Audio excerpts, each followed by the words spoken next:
Imagine building technology one atom at a time, circuits smaller than anything on a silicon chip, quantum machines sculpted with atomic precision, materials engineered so perfectly that every electron flows exactly where we want it. We can do these things, in labs, but doing it cheaply, at scale, that's the part we're nowhere near.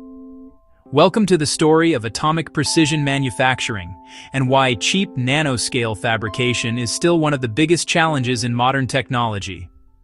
Atomic precision manufacturing, or APM, means literally shaping a material at the scale of individual atoms. We know the tools: scanning tunneling microscopes that can move single atoms, atomic layer deposition and etching, ultra-precise electron beams, cryogenic quantum fabrication, ultra-high vacuum surface engineering. In small demos, these machines can create atomically sharp interfaces, atom-scale transistors, even single-atom qubits. So the technology exists, but it's slow, expensive, and lab-based. We can't exactly build iPhones one atom at a time. Moving atoms is delicate. Almost every method requires ultra-high vacuum, temperatures near absolute zero, or beam tools costing millions. That's fine for research, but not for factories producing millions of parts. This is the big one. Today's atomic tools operate at microscopic scales and microscopic speeds. Great for making a few test devices. Not great for making millions. A lot of atomic precision methods literally build structures one atomic site at a time. Scaling that to industrial volumes? Currently impossible.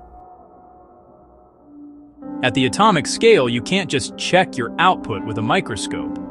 Measuring every feature requires advanced quantum-level inspection tools that are slow and expensive. Defects, missing atoms, wrong placements, these are incredibly hard to detect and correct. Most atomic precision methods do not play nicely with standard semiconductor processes.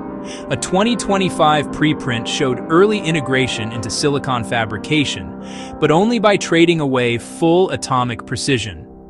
We're not ready to mass-produce atom-scale devices on commercial production lines. It's not all doom and gloom. There are breakthroughs.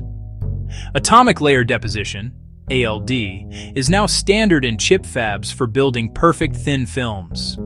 Atomic layer etching is emerging for precise material removal. STM-based fabrication has created atomic-scale quantum devices. Single donor qubits have been fabricated with atomic precision in silicon. Advanced patterning, EUV, E-beam, is pushing toward angstrom-level control.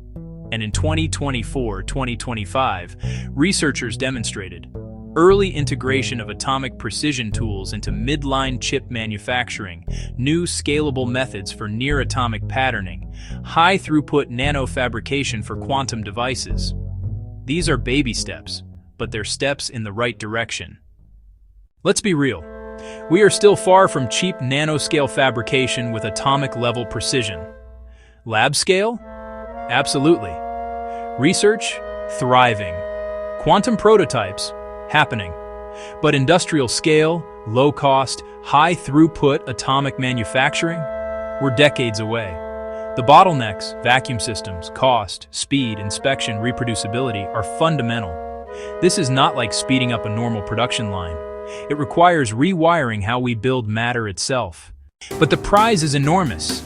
Perfectly engineered materials, atomic-scale quantum computers, molecular-level manufacturing, devices with unimaginable efficiency. The race for cheap nanoscale fabrication isn't just about making faster chips, it's about reshaping what's physically possible. We can already build at the atomic scale. The challenge now is learning how to do it fast, cheap, and for the whole world, not just inside million-dollar labs. Thanks for watching. If you want more deep tech explainers, subscribe and stick around. The future of manufacturing is only getting stranger.